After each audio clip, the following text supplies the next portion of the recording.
আমাৰ সমাজ ব্যৱস্থাত চলি থকা মাতৃৰ গৰ্ভত যেতিয়া এটা জীৱ সৃষ্টি হয়, শাস্ত্ৰসন্মত হিচাপে পঞ্চমৃত ব্যৱস্থাটো আমাৰ শাস্ত্ৰসন্মত।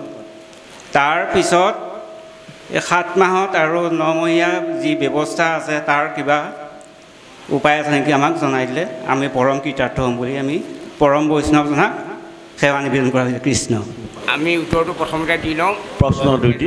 বাপে প্ৰশ্ন কৰিছিলে যে 7ম মাহত আমাৰ যিটো এগৰাকী গৰ্ভৱতী মাতৃৰ বিধি ব্যৱস্থা আছে, পিঠা খুৱাই বা তেনেধৰণৰ হয়। 5ম মাহত কৃষ্ণ পঞ্চামৃত খুৱায় আৰু 10ম মাহতো তেনেধৰণে নাম কীৰ্তন কৰে বা বিভিন্ন ধৰণৰ গৰ্ভৱতী মাতৃৰ ব্যৱস্থা হয় আমাৰ পৰম্পৰাগতেও। আৰু ই সম্পূৰ্ণভাৱে শাস্ত্ৰসন্মতভাৱে কপিলে দেৱহতী মাতৃক গোটেই কথাখিনি 3য় স্কন্ধ ভাগৱতত সুন্দৰভাৱে বৰ্ণনা দি থৈছে। বাপজনলৈ আমি বাপে কথাখিনি জানে, কিন্তু বাপে নজনাকৈ এই কথাখিনি ব্যক্ত কৰা নাই। 7ম মাহত মানে কি আমাৰ বোধ জন্মে, সম্পূৰ্ণভাৱে বোধগামী হৈ পৰে জীৱটো। 5ম মাহতে আমি পৰিপূৰ্ণ হওঁ, তেতিয়াই আমি এইটো নহয় দেই আমাৰ এদিনেই পঞ্চামৃত খুৱাবলৈ নহয়। 5ম মাহৰ পৰা আইগৰাকীয়ে মাতৃগৰাকীয়ে গৰ্ভৱতী মাতৃগৰাকীয়ে প্ৰতিদিনেই সেই অমৃতযুক্ত আৰু তাতোকে পৰম অমৃত নামৰ ব্যৱস্থা গ্ৰহণ কৰিব লাগে। অকল আহাৰেই নহয়, যাতে পাৰিলে পৰিৱেশ সৃষ্টি কৰি প্ৰতিগৰাকী গৰ্ভৱতী তিৰোতাই সেই 5ম মাহৰ পৰাই ভাগৱত শুনিব লাগে। আৰু 7ম মাহৰ পৰাই সন্তানটো গৰ্ভত থকা সন্তানটো সম্পূৰ্ণ জ্ঞান তেওঁ গম পায়, ভগৱন্তক সম্পূৰ্ণভাৱে হৃদয়ত তেওঁ দেখে আৰু স্তুতি কৰে। তেতিয়াই তেওঁ পূৰ্বজন্মত ক'ত ক'ত আছিল গোটেই কথাখিনি মনত পেলায়। যদি সেই সময়টো সুন্দৰভাৱে 7ম মাহৰ পৰা এই 9ম মাহলৈকে বা 10ম মাহলৈকে যদি প্ৰতিদিনে আমি যদি ঈশ্বৰৰ কথা বা যিমানবোৰ ভাল কথা আমাৰ সংসাৰত থকা যিমানবোৰ সকলোকৈ শ্ৰেষ্ঠ কথা, সেই ভাল কথাবোৰ শুনিলে আমাৰ শৰীৰটোৰ মগজুটো 4টা অংশ আছে। ইয়াত এইফালে 2টা অংশ, এইফালে 2টা অংশ। তাৰে বাওঁফালৰ অংশটো 99% মানুহৰে সুপ্ত হৈ থাকে। এই কিছুমান যে অতি মানৱৰ কথা কিছুমান ক'ব পৰা মানুহবোৰ সেই কোষবোৰ খোল খায়। গতিকে সেই কোষবোৰ সজীৱ কৰিবৰ কাৰণে এগৰাকী মাতৃয়ে পৰিকল্পিত কৰিব লাগে আচলতে। আমাৰ সেইকাৰণে শাস্ত্ৰীয় মানে অধ্যায় বা আখ্যানত ভগৱন্ত বামনক পাবৰ কাৰণে অদিতিয়ে 1 বছৰ দিন পয়োসাৰ ব্ৰত কৰিছে, তাৰপিছতহে তেওঁ গৰ্ভধাৰণ কৰিছে। গতিকে এই গোটেই প্ৰণালীটোত তাৰমানে আমি শ্ৰীমন্ত শংকৰদেৱ সংঘত সোমালোঁ বুলিয়ে আমাৰ আজি সতী সন্তান ভকত নহয়, প্ৰহ্লাদ নাৰদ নহ'ব। পিতৃ মাতৃৰ উপৰি জন্মৰ সাধনা লাগিব, জীৱৰ উপৰি জন্মৰ সাধনা, লগতে পিতৃ মাতৃয়ে পৰিকল্পনা কৰিবলৈ যিটো আমাৰ মাষ্টাৰ প্লেন। আমাৰ আচলতে বিয়া হোৱাৰ আগত কিছুৱে শৰণ লয়, কিছুৱে নলয়, বিয়াৰ পাছতহে লয়। আচলতে 12 বছৰতে শৰণ লৈ পেলাই তাৰপিছত গোটেইটো এটা সুন্দৰভাৱে পৰিকল্পিতভাৱে কৰিলেহে আমি প্ৰকৃত মানৱ সন্তান জন্ম দিয়াৰ অধিকাৰী হ'ব পাৰিম। সেইগুণে আমাৰ এইবোৰ পৰম্পৰাগত কেইটামান মাহ ধৰি থৈছে। 5ম মাহত পঞ্চামৃত, 7ম মাহত পিঠা, তাৰপিছতে 9ম মাহত যিটো আমাৰ আইগৰাকী সেই প্ৰসূতি আচলতে দেৱী নহয় দে, প্ৰসূতি এবিধ বায়ুহে। গতিকে আমাৰ আগত সেইখিনি নজনাৰ কাৰণে সেইখিনি কৰিছিল। গতিকে সেই কথাখিনিও ঈশ্বৰত অৰ্পণ কৰিব লাগে, তেতিয়াহে আমাৰ এটা সুস্থ সবল সন্তানৰ মাতৃ হ'ব পাৰিব। গতিকে আমি জনা সীমিত জ্ঞানে আমি সেইখিনি কথাকে অৱগত কৰিলোঁ। গতিকে এই কথাবোৰ শাস্ত্ৰত আছে। আমাৰ যে 12 বছৰত শৰণ ল'বলগীয়া কথাটো আছে, তাৰমানে 12 বছৰতে কন্যা সন্তানেই হওক বা ল'ৰা সন্তানেই হওক বীৰ্যটো অংকুৰণ হয়, তাৰমানে গম পাইছেনে? সেইবোৰ যে ব্ৰহ্মচৰ্য 5 বছৰৰ পাছৰ পৰা যে ব্ৰহ্মচৰ্য গৈ 12 বছৰত বীৰ্য অংকুৰণ হ'ব, তেতিয়াই শুদ্ধ সত্যভাৱে যদি আমি ব্ৰহ্মচৰ্য পালন কৰিব পাৰোঁ। গতিকে আমাৰ কাহিনী মতে এই পৃথিৱীত 2জন মানুহৰহে 2জন জীৱৰহে কোনোদিন বীৰ্যক্ষয় হোৱা নাছিল, পিতামহ ভীষ্ম আৰু হনুমন্ত। বাকী সকলোৱে কিন্তু স্খলিত হৈছে, ব্ৰহ্মা কথাই নাই বাৰু। গতিকে এই ধৰণৰ কথাবোৰ আমাৰ কাহিনী আকাৰে আছে। কাহিনী আকাৰে আনি আমি আমাৰ শাৰীৰিকভাৱে পালন কৰাটো যথেষ্ট কষ্ট আৰু সাধনা কিন্তু লাগিব, বিনা সাধনাত কেতিয়াও নহ'ব। গতিকে আমি আয়োজক সমিতিৰ বাক্য ৰাখি আমি পাছৰ পদলৈ যাম। পুৰলৈ প্ৰেৰণ পদ।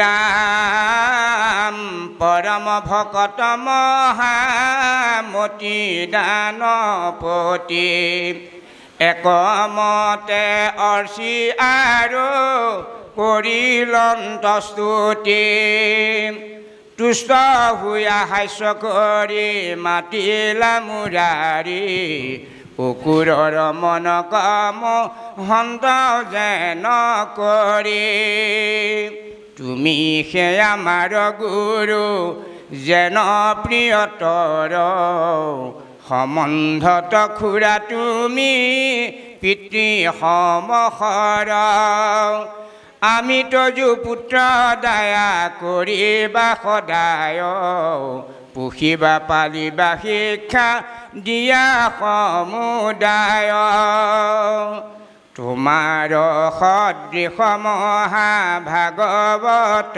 যত সদায় ভকতি কৰে ঈশ্বৰ কৃষ্ণত হেন সেৱকে সেনিতে কৰি সেবিবে যুগুতি যিটো জনে অপ্ৰয়াসে বাঞ্ছয় মুকুতি যদি বোলা দেৱকে সে পুজিবে যুগুতি নুহি নুহি কহো শুনা দেৱতাৰ গতি আপুনি খাইবাক মাত্ৰ চাহে দেৱ গণ আন কটাৰিবে লাগি নাহিকে যতন সাধু সবনুহি পুন দেৱতাৰ থান অহৰ্নিশে পৰৰেষে চিন্তয় কল্যাণ সাধুকে পৰম বন্ধু জানা স্বৰূপত ঈশ্বৰ চিনিয়া সবে নিষ্ঠাৰে জগত জনু বোলা জলময় তীৰ্থ আছে যত নুহি গয় তীৰ্থ যদি বোলা স্বৰূপত শিলা মৃত্তিকাৰ যত দেৱতাশয় নুহি কিবা দেৱতাত ফল নপাৱয় কিন্তু সবে হুই যত দেখা তীৰ্থ দেৱ চিৰকাল বিষয়ত কৰে যেবে সেৱ তেবে কিছু নুহি কৰে দেৱতীৰ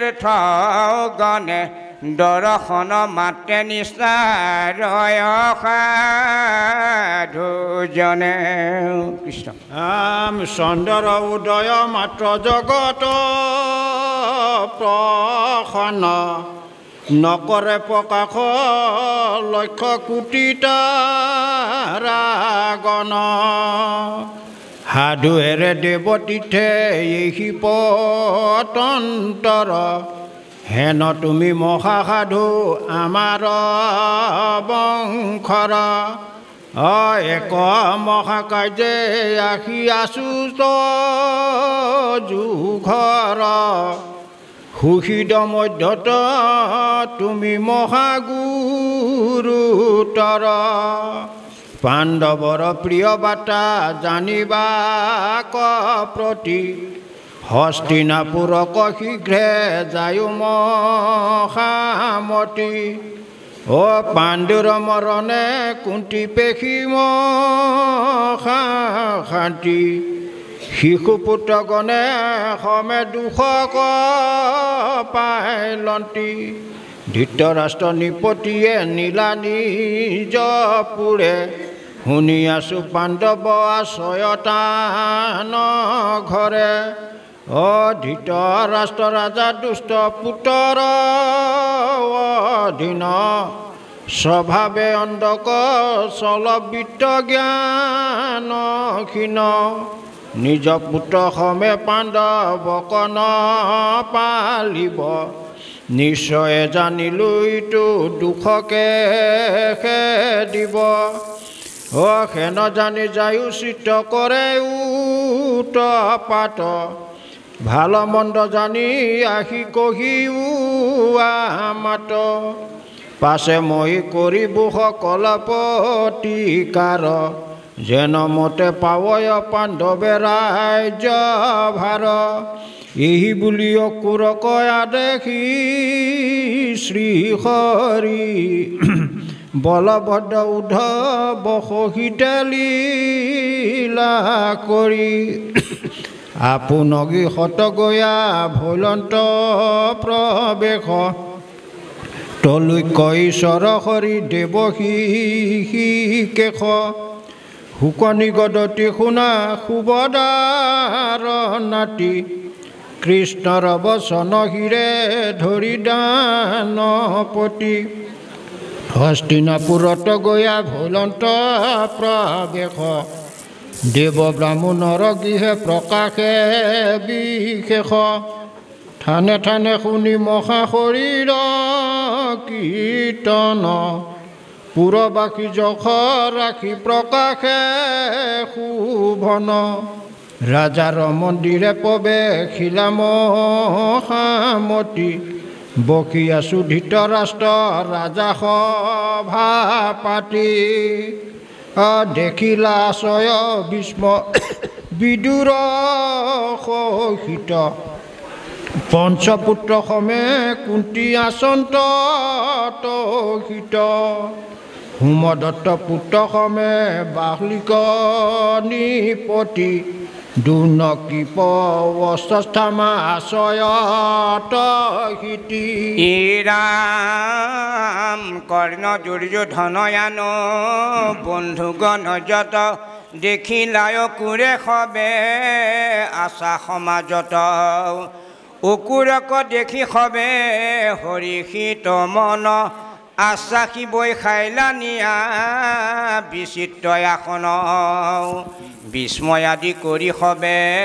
পুচিলা সাদৰি কংসবধি কুশলে আচন্ত ৰাম হৰি কহিলা অকুৰ সবে জাতিৰ কুশল তা সম্বাদ কুশল পুচিলা মহাবল ধৃতৰাষ্ট্ৰে কৰিলা বিস্তৰ সৎকাৰ ভোজন কৰায়া দিলা বস্ত্ৰ অলংকাৰ কৃষ্ণৰ বচনে বীৰ ৰহিলা তহিত ধৃতৰাষ্ট্ৰ নিপতিত কাৰ্য জিজ্ঞাসিত এ ৰাম অন্ধক নিপতি আতি ধীৰে নহেমতি সতেক সন্ততি তাৰ সবে মন্দমতি শুনে কৰ্ণ শকুনিৰ চল চন্দ্ৰ বাদ পাণ্ডৱত হন্তে পাৱে সততে বিষাদ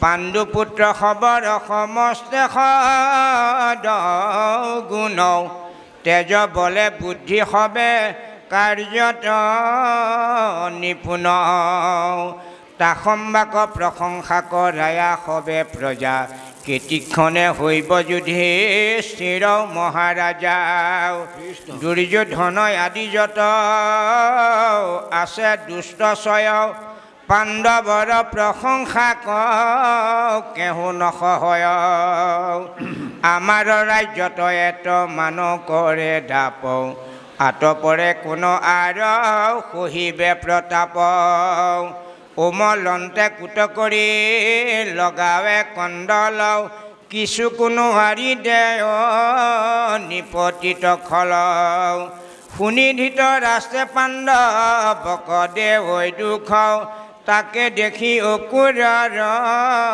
মনতয়া সুখ আউৰ দিনা গৈলা বীৰ বিদুৰৰ ঠাৱে সেই থানে গৈলা কুন্তী আতি দুখ ভাবে ভাতৃ অকুৰক দেখি চাপিলা ওচৰ মকমকী কান্দন্ত মৰি জন্ম ঘৰ